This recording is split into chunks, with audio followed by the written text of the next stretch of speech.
Merry a few days after Christmas. Hi, replay people. I heart you. As the live people join us, I heart each of you. Hugs and kisses. Virtual hugs and kisses. It's time for the midday moment. Welcome to the midday moment, everybody. For the midday moment. It's time for the midday moment. Oh, it's time. I heart each of you. I heart each of you. I'm expecting great things. I'm creating great things. I'm creating great things. I'm creating great things. Hi, everybody. I heart you. Welcome to the midday moment. The midday moment is the place where we expect great things, not because we ignore the questions or challenges of our day, but because we recognize that we are both fully human and fully divine. And in our fully human selves, we got a lot of questions. In our fully divine selves, we got answers. Not only do we have those answers, we get a chance to create them. So the midday moment is designed to make sure you are tapping into the divine. So you expect and create your great things. Yay! All right, so we did some Christmas specials last week. This week, we are getting back to our series on power, your 12 powers, creating great things. I'm creating great things. So we've been spending some time working on stirring up, cultivating, activating our wonder powers. And so because we hadn't touched on these powers in about a week or so, we gave some special space for Christmas. We're going to recap today so we can get back into our flow of learning about our powers. Okay, it's very important.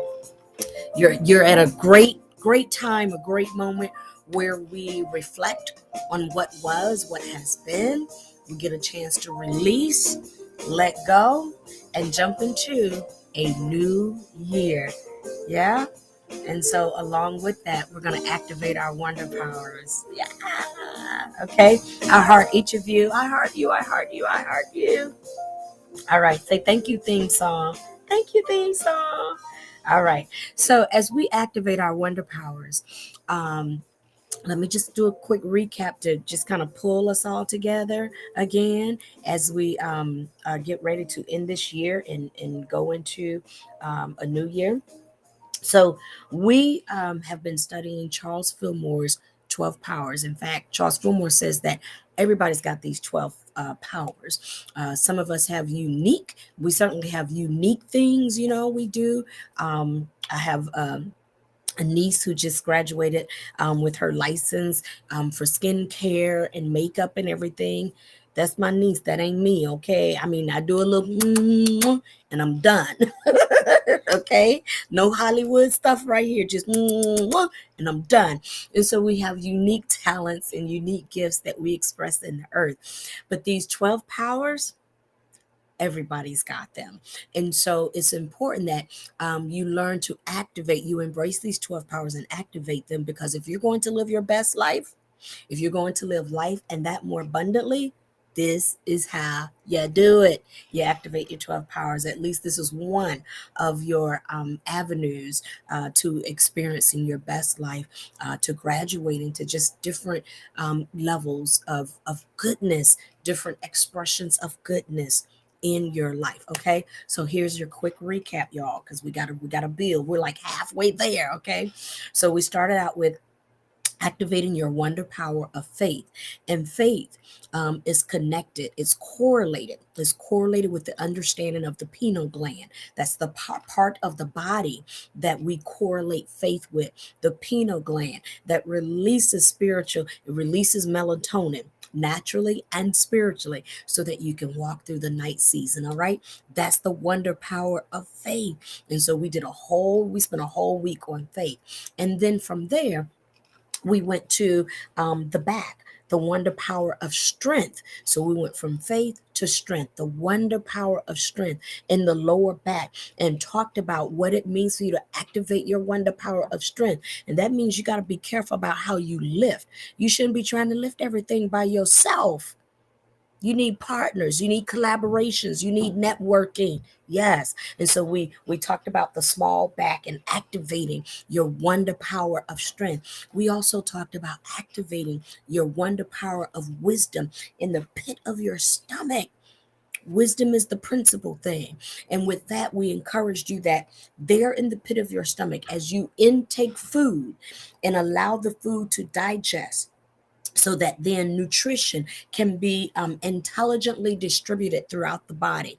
That is what wisdom is for. You take in information, you let that information digest so that it can then intelligently be distributed throughout your body. Okay, so that's what that's for. Then we left the pit of the stomach and we went to the heart.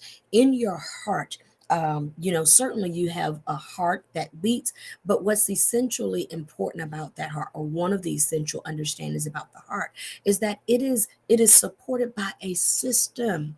It is supported by a system of nerves and arteries and all of that actually help to direct that energy in motion. Yep. So there's a whole system of nerves and networks that direct that energy and motion. And so we encouraged you for a week about making sure that you love within the system. Make sure your heart is connected to wisdom. Love within the system that is designed to support how you love. Because some of the stuff y'all call love, it ain't so much. Love does you no harm. Love seeks to do you no harm. Okay, so it's really important. So we did a whole week of that. All right, so faith, strength, wisdom, love. We also then talked about your throat power, how you use your words and how you express. This is your ability to express, you create with your words. All right, your throat power. All right, and so that throat power is related to actually, it's called power. It is the power of power. All right. So we talked about your throat power, being able to express. And then we talked about the third eye, imagination, the power of imagination. Yes, that's where we left off right before Christmas. The power of imagination. It is the third eye right there. Okay. All of these powers are also, they're not just connected to body centers, but they are also connected to disciples: Peter, faith; Andrew, strength; his brother James, wisdom, and John, the heart; and Philip, horsepower; Bartholomew, matter of fact, that's what Philip means, horsepower. It's your horsepower. And Bartholomew. What was so essential about Bartholomew? Bartholomew was the person when, I think it was Philip, that spoke to Bartholomew and said, "We found the Messiah, and from Nazareth." And Bartholomew said, "Can anything good come out of Nazareth?" Yeah. And so, in order to live your best life, you got to make sure that you can see good coming out of you. So you got to use your imagination. All right. So that's our quick recap, because we are activating our wonder powers. Y'all got that? Y'all got that? Faith, Peter, strength, Andrew, wisdom, James. I'm touching the pit of my stomach. Heart, John; throat, Philip; imagination, Bartholomew. All right. So that's where we've been. So that's your quick recap. So make sure you take this moment to embrace all of those powers. Allow them to be activated. If you need to go back and review some of those nuggets, feel free to do so. We are activating our wonder powers. Yes, we are. Amen and amen. All right, we're going to jump into the next one tomorrow. Okay. I love you all. I love you. I heart you. I heart you. I heart you. I heart you. Take care. Blessings.